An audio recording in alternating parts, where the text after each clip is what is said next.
Regression के बाद हमने क्लासिफिकेशन डिस्कस करना शुरू की और हमने दो क्लासिफिकेशन एल्गोरिदम डिस्कस किए, नाइव बेस क्लासीफायर और लॉजिस्टिक रिग्रेशन क्लासीफायर। इसके अलावा हमने ये भी देख लिया कि ओवरफिटिंग आ सकती है हमारे एल्गोरिदम के अंदर, और फिर हमने ये भी देखा कि ओवरफिटिंग को कैसे अवॉइड किया जा सकता है। ओवरफिटिंग को अवॉइड करने के लिए हमने जो दो रेगुलराइजेशन मेथड देखे थे, उनमें से एक था रिच रेगुलराइजेशन और दूसरा लेसो रेगुलराइजेशन मेथड, जिसको हम L2 या L1 रेगुलराइजेशन मेथड भी कहते हैं। और दोनों काफ़ी पॉपुलर रेगुलराइजेशन मेथड हैं और डीप लर्निंग के अंदर भी इस्तेमाल होते हैं।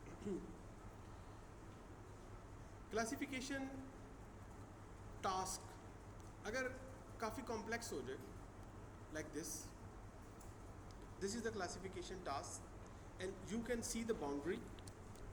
कैन यू सी इट और not?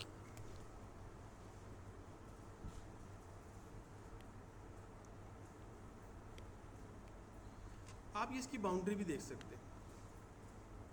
This is certainly a non linear boundary and it is a complex boundary. इस बाउंड्री को अचीव करने के लिए मेरे पास जो हाइपोथेसिस फंक्शन होगा that would be a complex hypothesis function, something like this. अगर आप इस हाइपोथेसिस फंक्शन में देखें तो आपको पावर 2 भी नज़र आ रही है, दो फीचर्स आपस में मल्टीप्लाई हो रहे हैं। आपको पावर 3 भी नज़र आ रही है, एक स्क्वायर और एक लीनियर पावर के साथ आपस में मल्टीप्लाई हो रहे हैं। आपको पावर 4 भी नज़र आ रही है। तो it is a highly variant hypothesis function which may draw a binary which may draw a boundary like this, right? इस तरह की एक बाउंड्री वो ड्रॉ कर सकता है। ये जो बाउंड्री है, इस बाउंड्री को जब आप ड्रॉ करते हैं और आपके पास नंबर ऑफ फीचर्स ज़्यादा होते हैं, for example you have 100 features in your data set for a single example,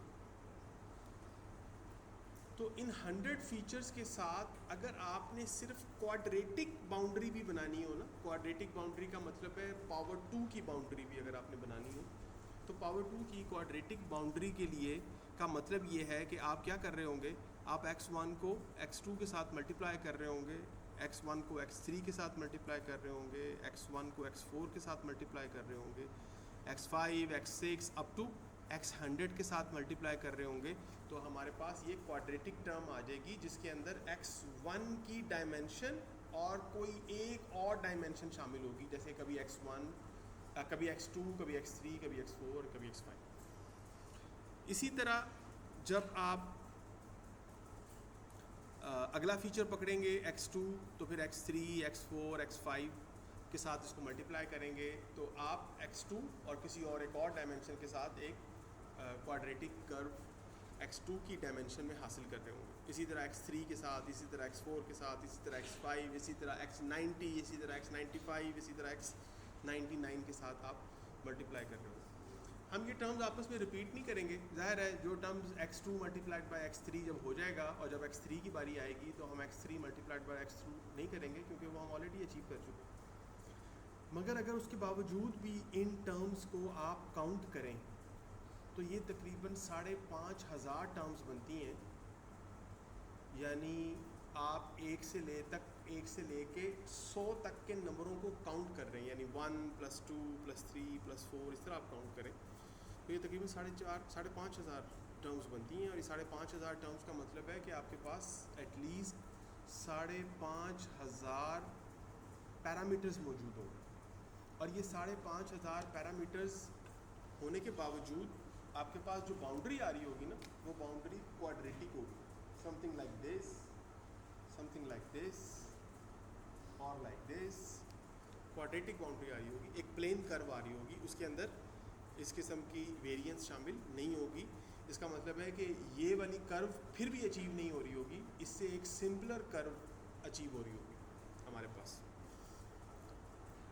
5,500 parameters के बाद भी जाके हमारे पास एक सिंपलर टर्म अचीव हो रही होगी, और वो इसको सही क्लासीफाई नहीं कर पाएगी। अभी हमें क्यूब की टर्म और पावर 4 की टर्म और शायद पावर 5 की टर्म भी एंटर करनी पड़ेगी। So I want you to imagine how many parameters you will be training to achieve a boundary like this. ठीक है, और हमने तो ये पढ़ा था कि जब हम इस तरह पैरामीटर्स बढ़ा देते हैं, हाईली वेरिएंट लेकर आते हैं, तो इम्कान होता है कि ओवरफिटिंग भी हो जाए, ये भी एक इम्कान होता है। बहरहाल कॉम्प्लेक्स एल्गोरिदम्स के अंदर हमें इसी तरह के complex hypothesis, highly variant hypothesis चाहिए होते हैं, जो जाहिर है ओवरफिटिंग की तरफ लीड कर सकते हैं। फिर हमें ओवरफिटिंग के लिए L2 या L1 रेगुलराइजेशन भी अप्लाई करनी पड़ती है। इस जो बातें मैंने आपको बताई, इसको प्लीज़ ज़रा संभाल के रखें। हम एक और टॉपिक पे जंप करने लगे और फिर इन सबको हम कंबाइन करेंगे। हमारे पास एक एप्लीकेशन है, और वो एप्लीकेशन है, आपने कोई कोर्स पढ़ा कंप्यूटर विजन का, इमेज प्रोसेसिंग का कोई कोर्स पढ़ा? Okay.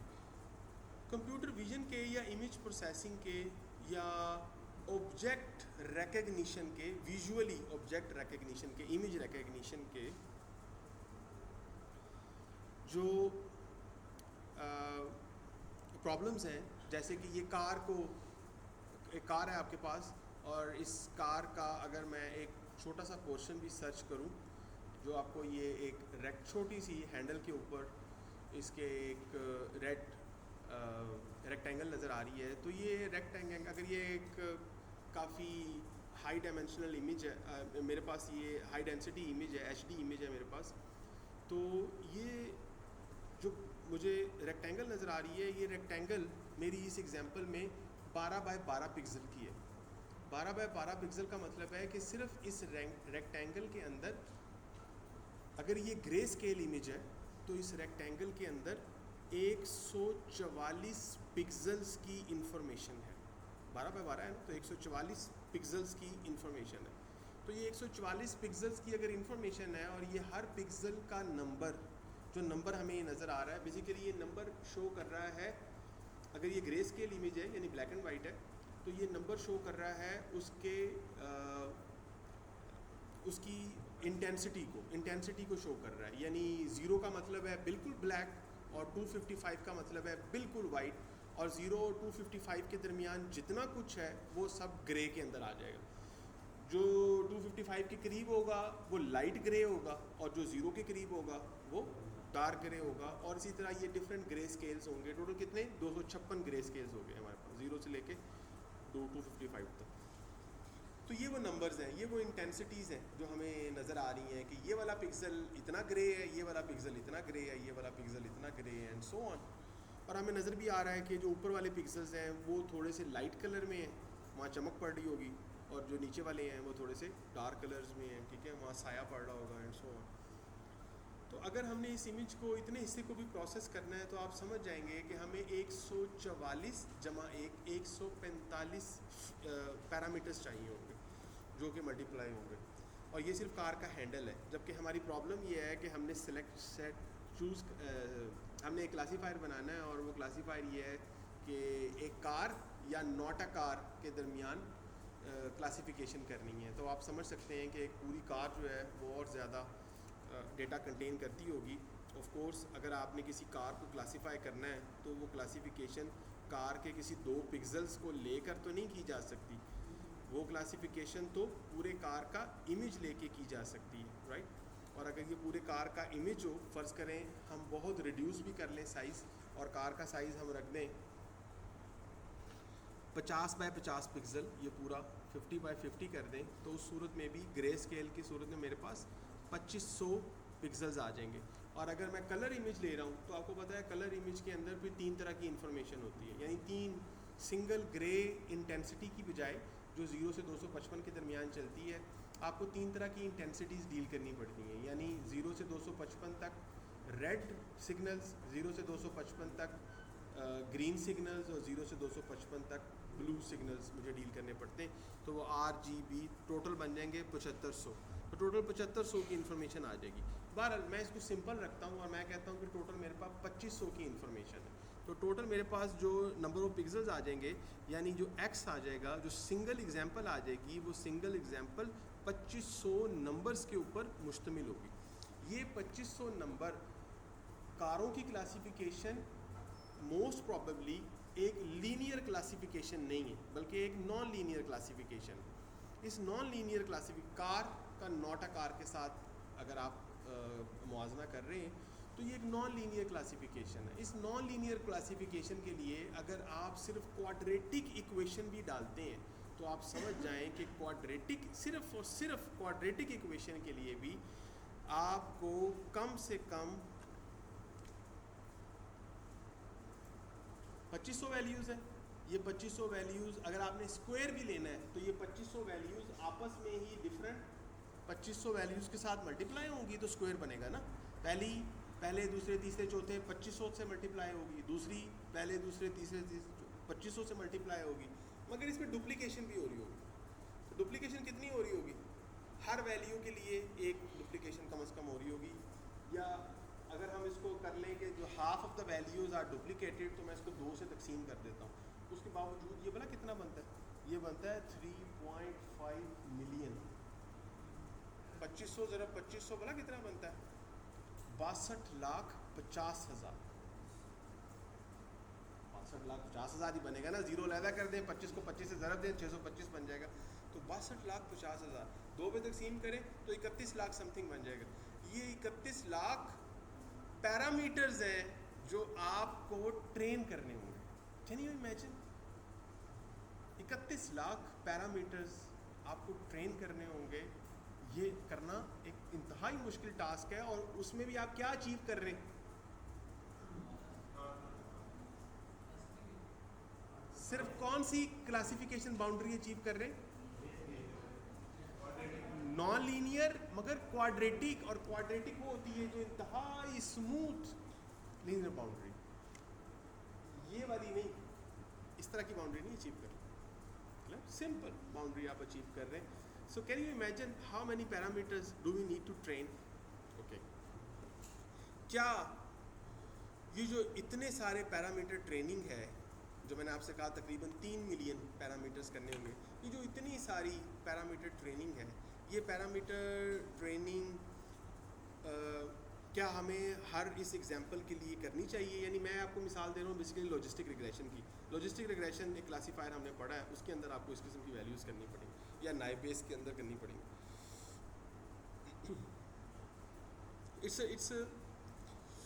It's a complex task, मगर इसके मुकाबले पे जो हम ये देखते हैं कि इंसान तो ये काम बड़ी जल्दी कर लेता है, बड़ी जल्दी चीज़ों को रिकग्नाइज कर लेता है वेरी क्विकली। वो 3 लाख जो पैरामीटर्स जो हमारे प्रोग्राम ने ट्रेन करके बताना है कि भाई ये कार है और ये कुर्सी है, जो उसने ये बताना है बाइनरी क्लासिफिकेशन में, इंसानी दिमाग तो ये काम बहुत जल्दी कर लेता है। आपने 12 मरतबा ये कहानी सुनी होगी, आर्टिफिशियल इंटेलिजेंस के अंदर भी सुनी होगी कि न्यूरल नेटवर्क इंसानी दिमाग को मिमिक करके बनाए गए हैं। मुझे पता है आपको ये कहानी आती है, मगर एक दफ़ा और सुन लें, दिलों पे थोड़ा सा काबू रख के एक दफ़ा और सुन लें कि कहानी जो है वो क्या है।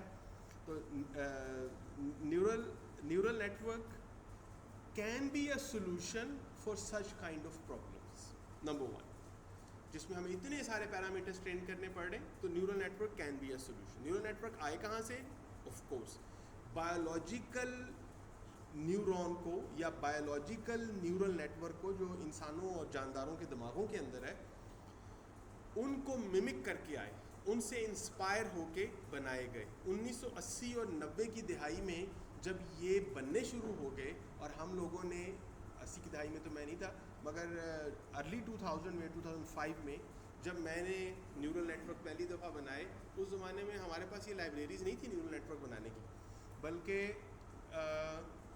C++ का कोड लिखना पड़ता था न्यूरॉन डिज़ाइन करने के लिए, न्यूरल नेटवर्क बनाने के लिए, न्यूरल नेटवर्क को चलाने के लिए। यानी न्यूरल नेटवर्क के में मुझे करना क्या होगा? वही काम जो पहले दिन हमने सीखा था। मुझे एक हाइपोथेसिस फंक्शन बनाना होगा, मुझे उसकी वैल्यू, प्रेडिक्टेड वैल्यू निकालनी है, उसके बाद कॉस्ट फंक्शन अप्लाई करना है, उससे मुझे पता चलेगा कि मैं कितना दूर हूँ अपने असल मंजिल से, और तीसरा ऑप्टिमाइजेशन अप्लाई करनी होगी ताकि मेरी कॉस्ट कम से कम हो जाए और मैं रियल सोल्यूशन के करीब पहुँच जाऊँ। तो बिल्कुल यही 3 काम मैंने न्यूरल नेटवर्क में भी करने, और जब ये उस वक्त किए जाते थे तो ये सारा का सारा काम C++ का कोड लिख के किए जाते थे। तो न्यूरल नेटवर्क्स बहुत पॉपुलर थे और इंसान समझता था कि ये हमने बड़ी ज़बरदस्त चीज़, अब तो बस इंसानी मशीनें या मशीन नुमा इंसान या इंसान नुमा मशीनें बनने ही वाली हैं। मशीन नुमा इंसान नुमा मशीनें बनने ही वाली हैं। तो मगर बहरहाल ये तजर्बा कोई इतना वो नहीं रहा और आखिरकार लोगों की जो उम्मीदें थी वो दम तोड़ गई। उसकी वजह ये थी कि वो कंप्यूटेशनल पावर ही अवेलेबल नहीं थी जो इतने सारे पैरामीटर्स को जल्दी से ट्रेन करने में हमारी हेल्प कर पाती। हाउएवर इसके साथ साथ 2012 में जब हमारे पास GPUs जो गेम प्लेइंग के लिए सिर्फ इस्तेमाल होते थे, जब उनको हमने न्यूरल नेटवर्क की कंप्यूटेशन के लिए, वेक्टराइज कंप्यूटेशन के लिए इस्तेमाल करना शुरू कर दिया, उस वक्त फिर एक इनकलाब आ गया और 2012 से ऑनवर्ड जो है वो डीप लर्निंग पूरे कंप्यूटर साइंस की डोमेन के ऊपर हावी हो गई। और अब हर शख्स चाहता था कि मैं डीप लर्निंग का जादू सीख लूँ और वो सारे काम कर लूँ जो इंसान करता है डीप लर्निंग के थ्रू। तो डीप लर्निंग के थ्रू वो सारे काम करना चाहता है जो इंसान करता है। इंसान क्या करता है? वही इंसान देखता है, इंसान सुनता है, इंसान महसूस करता है, ठीक है, ऐसे ही है। तो ये वो इनपुट्स हैं जो कि इंसान रिसीव कर रहा है बुनियादी तौर पर। इन इनपुट्स को इंसानी दिमाग कैसे रिसीव करता है? इंसानी दिमाग के इधर सेंटर के अंदर जो हिस्सा है उसे कहते हैं कॉर्टेक्स। अल्लाह ने जो इंसान की जेनेटिक प्रोग्रामिंग की हुई है, बायोलॉजिकल प्रोग्रामिंग की हुई है, उस बायोलॉजिकल प्रोग्रामिंग के अंदर उसी कॉर्टेक्स का एक पार्ट कहलाता है विजुअल कॉर्टेक्स, जो विजुअल सिग्नल्स को अंडरस्टैंड करता है। इसी तरह एक ऑडिटरी कॉर्टेक्स है जो ऑडियो सिग्नल्स को प्रोसेस करता है, और इसी तरह उसके डिफरेंट पार्ट्स हैं। तो 1992 में एक रिसर्च नेचर के अंदर पब्लिश हुई और उसमें बताया गया कि जो दिमाग के साइंसदान थे उन्होंने किसी जानवर के ऑडिटरी कॉर्टेक्स को उसके audio receiving signal, audio receiving device से, ऑडियो रिसीवर से डिस्कनेक्ट करके उसको आँखों से जोड़ दिया। यानी अब आँखों की जो इनपुट थी वो ऑडिटरी कॉर्टेक्स के अंदर आनी शुरू हो गई। और ये काम उन्होंने बड़े यंग मैमल्स के ऊपर किया और फिर कुछ अर्सा उन्होंने उसको ऑब्ज़र्व किया और उन्होंने देखा कि वो यंग मैमल वो जो था उसने आहिस्ता आहिस्ता उस ऑडिटरी कॉर्टेक्स की मदद से, यानी जगह कौन सी थी जो अल्लाह ने सुनने के लिए बनाई थी, और जोड़ किससे दी? उन्होंने आँखों से जोड़ दी। उन्होंने देखा कि उसको ना कोई ब्लर इमेज समहाउ उसको नज़र आने शुरू हो गए। मतलब कि वो इतना बेहतर तो नहीं देख सकता मगर अब वो देख सकता है, अब वो पहचान सकता है चीज़ों को। इसका मतलब है कि उसके दिमाग के उस हिस्से को उसने अपने विजुअल इनपुट्स के ऊपर ट्रेन करके भी रिजल्ट्स लेने शुरू कर दी। वहाँ से एक बात पता चली कि जेनेटिक प्रोग्रामिंग की अपनी अहमियत है। कुदरत ने जो विजुअल कॉर्टेक्स बनाया है उसका नेमुल बदल नहीं है, दिमाग का कोई हिस्सा उसका नेमुल बदल नहीं है, मगर दिमाग पूरे का पूरा, या कॉर्टेक्स एटलीस्ट पूरे का पूरा ऐसा जनरल पर्पस नेटवर्क है जो ना सिर्फ विजुअल सिग्नल्स को प्रोसेस कर सकता है, ऑडिटरी सिग्नल्स को प्रोसेस कर सकता है, बल्कि वो सोमैटोसेंसरी सिग्नल्स को भी प्रोसेस कर सकता है। सोमैटोसेंसरी का मतलब ये जो हम छूते हैं पूरा जिस्म के ऊपर, पूरी स्किन के ऊपर, जब हम टच करते हैं तो ये जो सिग्नल्स हैं, ये जो दिमाग महसूस कर रहा है कि आई एम टचिंग समथिंग, ये चीज़ भी सोमैटोसेंसरी कॉर्टेक्स जो है उससे भी वो भी ट्रेन किया जा सकता है। हर तरह का सिग्नल ट्रेन किया जा सकता है इस कॉर्टेक्स के ऊपर। मगर बहरहाल खुदा की बनाई हुई चीज़ जो है वो उसको बीट करना बड़ा मुश्किल है। मगर हमने इसे क्या अचीव किया? हम तो कोई न्यूरो साइंटिस्ट नहीं है। हमने इसे क्या अचीव किया? हमने इसे ये अचीव किया कि न्यूरल नेटवर्क जनरल पर्पस होना चाहिए। आप उसको विजुअल इनपुट दें, वो उसको प्रोसेस कर दे। आप उसको टेक्स्ट की इनपुट दें, वो टेक्स्ट को प्रोसेस कर दे। आप उसको सेंसर डेटा की, एक्सेलेरोमीटर, जायरोस्कोप, जिस तरह की शुरू में वीडियोस मैंने आपको दिखाई थी, अगर आपको वो इनपुट दे तो वो उसको प्रोसेस करना शुरू कर दे। टैबुलर डेटा की इनपुट दे, वो टैबुलर ऑडियो, वो ऑडियो को प्रोसेस करना शुरू कर दे। समझ आ गई बात? तो एक ऐसा general purpose neural network, artificial neural network, neural network तो खुदा का बनाया हुआ, आर्टिफिशियल न्यूरल नेटवर्क इंसान बना ले। तो जिस तरह ऑडिटरी कॉर्टेक्स को आंखों के साथ जोड़ा था, बिल्कुल इसी तरह सोमैटोसेंसरी कॉर्टेक्स को भी, जो कि छूने की हिस्स के लिए होता है, हाथों पाँवों पूरी स्किन के ऊपर, तो उसको भी जब आंखों के साथ जोड़ा गया तो उस पार्ट ने भी over the period of time, मुझे याद नहीं कितना टाइम, मगर over the period of time उस मैमल ने भी उसको देखना शुरू कर दिया, उस हिस्से से देखना शुरू कर दिया, ठीक है। और वो इतना क्लियर तो नहीं था, मगर उसने देखना शुरू कर दिया। So this research, or maybe a series of research, motivates us to dig into the architecture of biological neural network। और जब biological neural network का architecture देखा तो पता चला कि biological neural network के बहुत हाई लेवल के 3 कंपोनेंट्स होते हैं। एक कंपोनेंट होता है जिसे हम कहते हैं कि ये इनपुट के लिए इस्तेमाल होगा, और ये होती हैं डेंड्राइट्स। तो डेंड्राइट्स ऐसी चैनल्स हैं जिससे कोई भी न्यूरॉन इनपुट रिसीव करता है, और उसके बाद न्यूरॉन का जो मेन केमिकल रिएक्शन है जो डेंड्राइट्स से ली हुई इनपुट्स की वजह से परफॉर्म होता है, वो न्यूक्लियस में होता है। तो ये सेकंड पार्ट है। और न्यूक्लियस उस इनपुट जो करंट या जो केमिकल फ्लो है जो ब्रेन के डेंड्राइट्स में आया था, न्यूरॉन के डेंड्राइट्स में आया था, उससे उसने जो आउटकम प्रोड्यूस की है, वो आउटकम एक्सॉन जो कि आउटपुट चैनल है, उस आउटपुट चैनल के थ्रू पास कर दी जाती है। और फिर जब इसको मज़ीद देखा गया तो पता चला कि न्यूरॉन्स के एक्सॉन अगले किसी न्यूरॉन के डेंड्राइट्स के साथ कनेक्टेड है, और इसी तरह ये पूरा एक जाला है, ठीक है। ये कोई ट्री नहीं है, कोई लिंक लिस्ट नहीं है, ये पूरा एक जाल है जो कि न्यूरॉन का है। और उसी में कुछ चैनल्स स्ट्रॉन्ग हो जाते हैं, कुछ चैनल्स वीक हो जाते हैं। उन्हीं स्ट्रॉन्ग चैनल्स और वीक चैनल्स की वजह से हमारी आदतें तश्कील पाती हैं। पास चीज़ें हम आदतन करते हैं। हसीस जो है, जब उसने क्लास में बैठना है तो उसने ऐसे नहीं बैठना, एक आदत है, but I know it's okay, completely okay, brain is train over it. So कुछ आदतें हैं जो कि ट्रेन हो जाती हैं। हमारी मेमोरी वीक होना, बेहतर होना, वो इसी पे डिपेंडेंट होती है। तो वो चैनल्स हैं, तो है पूरा जाला, तो उसके अंदर सिग्नल्स, चैनल्स, पाथवेज स्ट्रॉन्ग या वीक होते रहते हैं, और उसी से इंफॉर्मेशन फ्लो होती है या स्टोर होती है एंड सो। इसी से इंस्पायर होके मैथमेटिशियंस ने, अर्ली कंप्यूटर साइंटिस्ट ने आर्टिफिशियल न्यूरल नेटवर्क या आर्टिफिशियल न्यूरॉन का कॉन्सेप्ट दिया, और उन्होंने कहा कि हम इसी तरह ही डेंड्राइट्स पे इनपुट देंगे, जिनको हम कहेंगे ये हमारे इनपुट चैनल्स हैं या इनपुट लेयर्स हैं न्यूरॉन। और फिर कोई एक मरकज़ी हिस्सा होगा, जैसे कि ये इनपुट चैनल्स हैं, और ये कोई मरकज़ी हिस्सा है, न्यूक्लियस जिसे कह लें, जहाँ पे असल प्रोसेसिंग परफॉर्म होनी है, और ये वो एक्सॉन है जो कि आउटपुट देगा। मेरे पास जो आर्टिफिशियल न्यूरल नेटवर्क नज़र आ रहा है, this is the simplest form, this is one of the simplest form of artificial neural. May be simplest form ये हो सकती है कि सिंगल इनपुट चैनल हो और सिंगल आउटपुट चैनल हो, may be this is the simplest form. However this is one of the simplest form. सिर्फ एक न्यूरॉन है, और अगर सिर्फ एक न्यूरॉन हो हमारे न्यूरल नेटवर्क के अंदर, तो इस मॉडल को हम कहते हैं परसेप्ट्रॉन। ये परसेप्ट्रॉन भी कहलाता है, ये लॉजिस्टिक यूनिट भी कहलाता है, सिग्मॉइड यूनिट भी कहलाता है।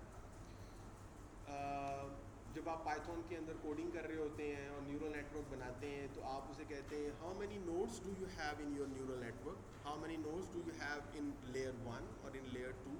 तो ये नोड्स जो हैं ये बेसिकली न्यूरॉन्स को शो कर रहे होते हैं कि how many neurons do you have in your.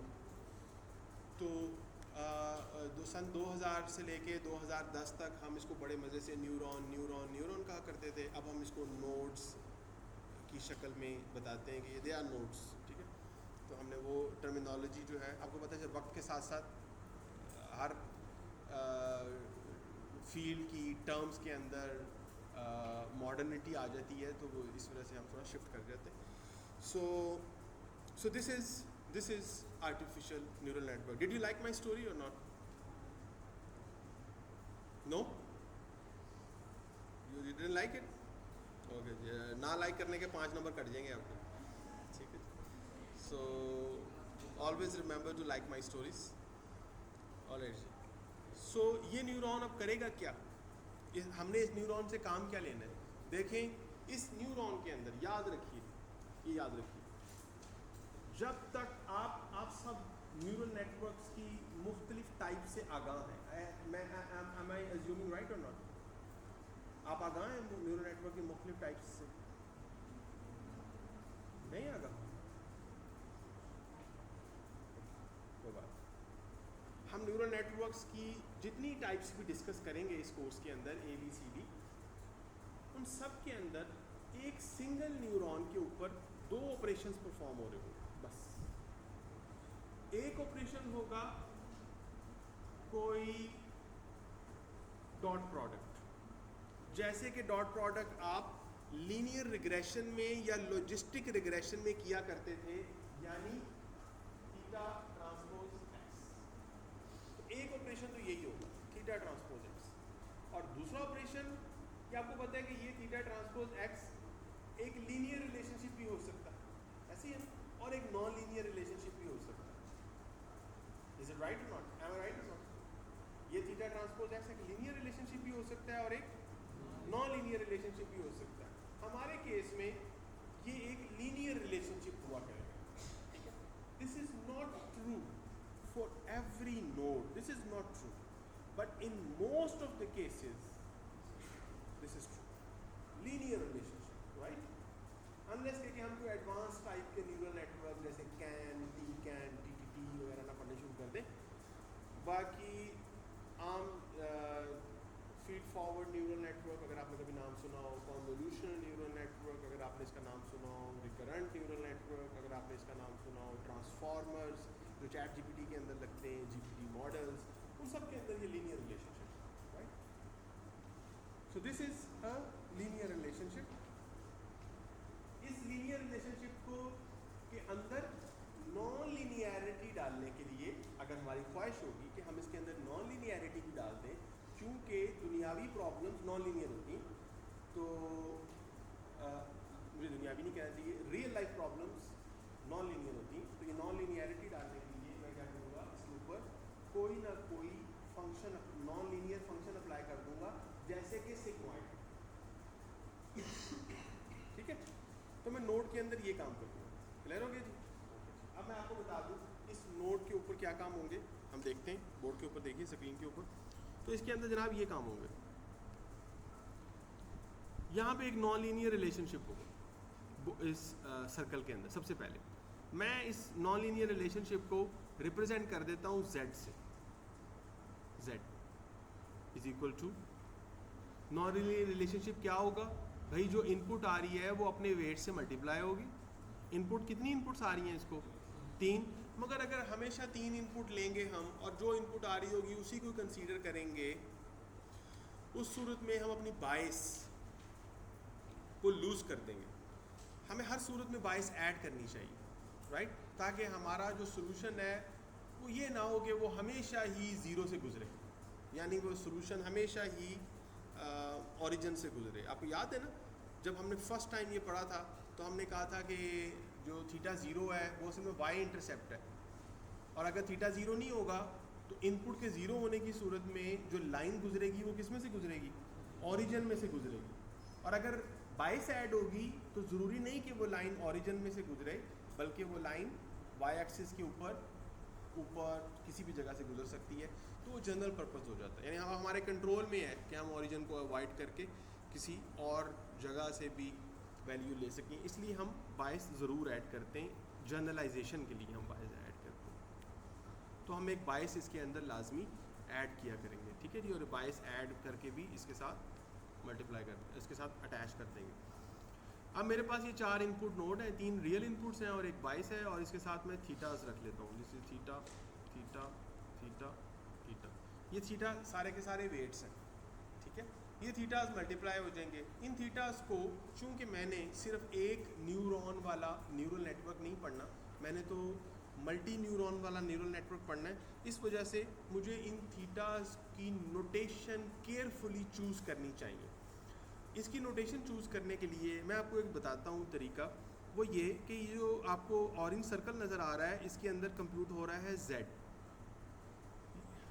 ये जो ऑरेंज सर्कल है जिसके अंदर Z कंप्यूट हो रहा है और मेरे पास एक इनपुट लेयर है जैसे x1, x2, x3 जिसके ऊपर आ रहा है, इनको मैं दो नाम दे देता हूँ। मैं इसे कहता हूँ कि this is the first layer of my neural network and this is layer 1 and this is the second layer of my neural network and it is layer 2। तो मेरे न्यूरल नेटवर्क की दो लेयर्स हैं, एक इनपुट लेयर और दूसरी output layer जिसके ऊपर सिंगल न्यूरॉन है। अब मैं इसको नंबरिंग कर दूंगा। ये जो सिंगल न्यूरॉन है तो सिंगल न्यूरॉन को मैं कहूँगा दिस इज़ न्यूरॉन 1, और चूंकि ये लेयर 2 के ऊपर आ रहा है इस वजह से मैं सुपरस्क्रिप्ट के अंदर डाल दूंगा 2। तो Z21 shows it is a linear combination computed at layer 2 node number 1। Ji sir, आप उनसे पूछिएगा कि वो मुझसे मिलना चाह रही हैं।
ओके जी, वापस आ जाए। ओके जी, हम इसकी टर्मिनोलॉजी बस सीख लें, उसके बाद हम क्लास ख़त्म करेंगे। तो ये जो मैंने यहाँ पे लिखा है Z21, प्लीज़ बोर्ड पे स्क्रीन पे देखिएगा। आप कहाँ देख रहे हैं? बंद कर दें मोबाइल जी। Z21, ये जो मैंने यहाँ पे लिखा है Z21, ये Z21 रिप्रेजेंट क्या कर रहा है? तो Z represents, I am talking about a linear combination, a dot product, right. 2 means मैं लेयर 2 की बात कर रहा हूँ और 1 का मतलब है लेयर 2 के ऊपर पहले नोड की बात कर रहा हूँ, क्लियर। और जब मैं इसको कंप्यूटेशन इसकी करूँगा तो इसी कंप्यूटेशन के ऊपर भी मैं यही ध्यान रखूँगा। x1 को मैं बग़ैर किसी लेयर के लिख सकता हूँ क्योंकि वो हमेशा लेयर 1 के ऊपर ही आएगा x1, तो मैं लिख सकता हूँ उसको x1।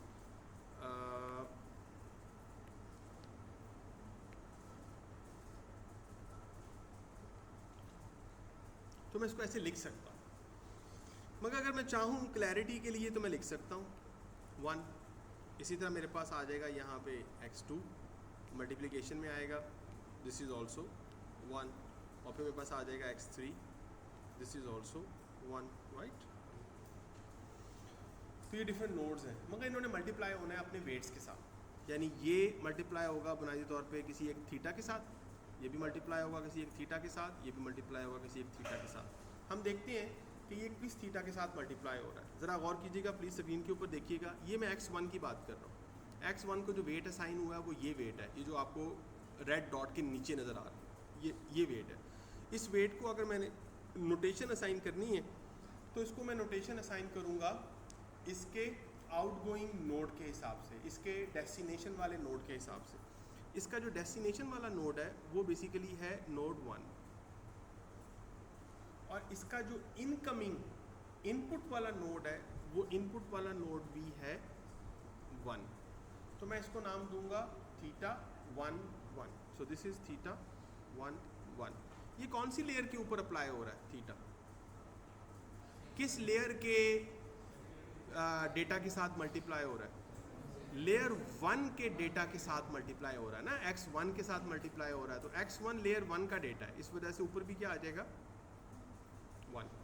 इसी तरह इसको मैं ऐड कर दूंगा और ये आ जाएगा यहाँ पे थीटा, ये क्या होगा थीटा, आउटगोइंग क्या है 1, इनकमिंग क्या है 2। इसी तरह आउटगोइंग क्या है 1, इनकमिंग क्या है 3। Theta 1 2, theta 1 3। This is theta 1 2 and this is theta 1 3, right. और ये लेयर 1 का है, 2 दफ़ा लिख दिया, दोबारा लिख दिया।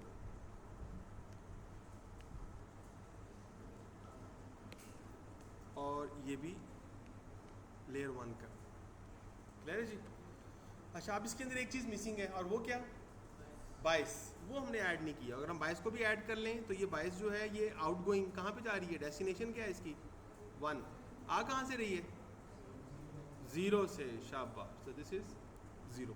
तो यहाँ पे मैं ऐड कर दूंगा theta 1 0 multiplied by x0 plus, और जो थीटा 1 0 है वो भी नोड 1 है, सो लेयर 1 है, और x0 भी लेयर 1 है। याद रखिएगा कि जो x0 है it will always be 1, it will always be 1। ये वही रूल है।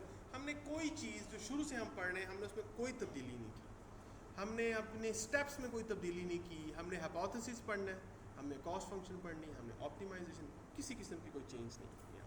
तो ये हाइपोथेसिस है। Of course this is incomplete hypothesis, क्योंकि अभी सिर्फ लीनियर कॉम्बिनेशन अप्लाई हुआ। अब अगला काम भी हमें करना पड़ेगा, और वो अगला काम ये है कि हमने इस लीनियर कॉम्बिनेशन यानी Z21 लेयर 2 का फर्स्ट नोड Z21 को हमने सिग्मॉइड फंक्शन में पास करना, ताकि इसके अंदर नॉन लीनियरिटी आ जाए। ये बिल्कुल वही चीज़ है जो लॉजिस्टिक रिग्रेशन में पड़ी है, इसके अलावा कोई चीज़ नहीं। So this is logistic regression के अंदर जो कुछ हमने पढ़ा था ये वो चीज़, इसके अलावा कुछ नहीं, क्लियर। और इसको मैं नाम दूंगा, ये जो मैं लॉजिस्टिक रिग्रेशन या कोई भी नॉन लीनियर फंक्शन अप्लाई करता हूँ, मैंने आपसे कहा हर नोड के ऊपर 2 चीज़ें होंगी, एक लीनियर कॉम्बिनेशन कंप्यूट होगा और दूसरा नॉन लीनियर फंक्शन अप्लाई होगा। ये नॉन लीनियर फंक्शन अप्लाई हो रहा है जो इस वक्त सिग्मॉइड है या लॉजिस्टिक फंक्शन है। इस नॉन लीनियर फंक्शन की एप्लीकेशन को हम कहते हैं एक्टिवेशन, इसे हम कहते हैं एक्टिवेशन।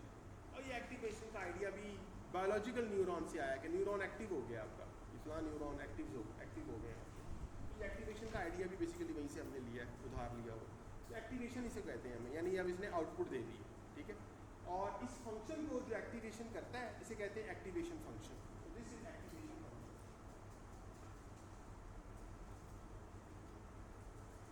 और किसी न्यूरॉन के आउटपुट को क्या कहते हैं, एक्टिवेशन। तो एक्टिवेशन को फिर मैं ए से रिप्रेजेंट कर देता हूँ, यानी न्यूरॉन की आउटपुट उसको मैं ए से रिप्रेजेंट कर देता हूँ। मगर चूंकि सारे ही ए आ जाएंगे, अगर एक से ज़्यादा न्यूरॉन होंगे तो फिर इसकी नोटेशन बनानी चाहिए। ये जो ए है ये लेयर 2 का है और ये नोड 1 का है, यानी जो कुछ इसके Z के ऊपर लिखा होगा वही कुछ ए के ऊपर लिखा होगा। ये इसकी एक्टिवेशन, क्लियर जी।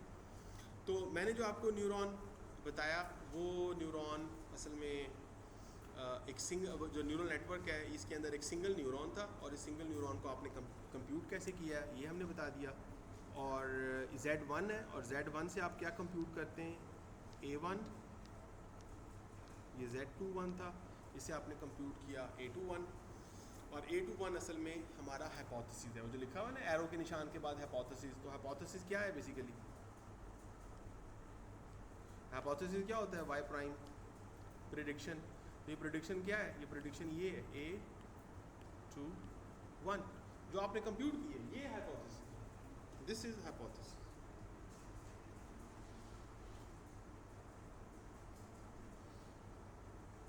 इसी को हमने ये कहा, ठीक है जी। So this is hypothesis. किसी भी न्यूरल नेटवर्क पे इनपुट पास करके आउटपुट ले लेना, ये हमारा हाइपोथेसिस है। प्रिडिक्टेड आंसर, कॉस्ट फंक्शन ही हमने पढ़ा, अभी ऑप्टिमाइजेशन नहीं पढ़ी। इस प्रिडिक्शन को न्यूरल नेटवर्क की जुबान में हम फॉरवर्ड प्रोपेगेशन भी कहते हैं। इसी को हम कहते हैं फॉरवर्ड प्रोपेगेशन।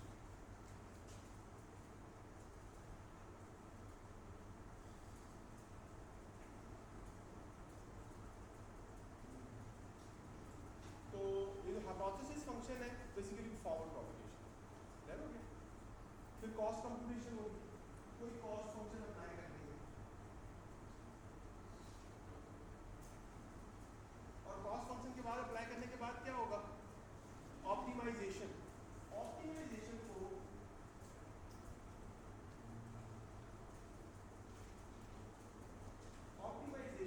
हम बैक प्रोपेगेशन या backward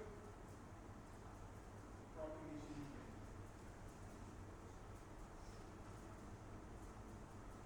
So forward propagation, which is hypothesis function,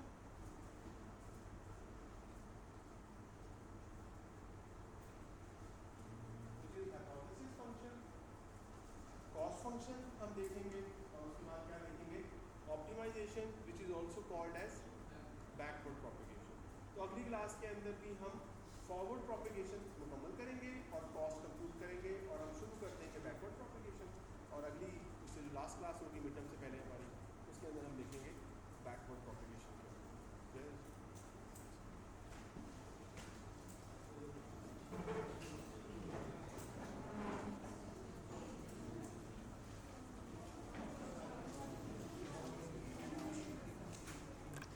मेरा अभी तक एक लेक्चर मिस हुआ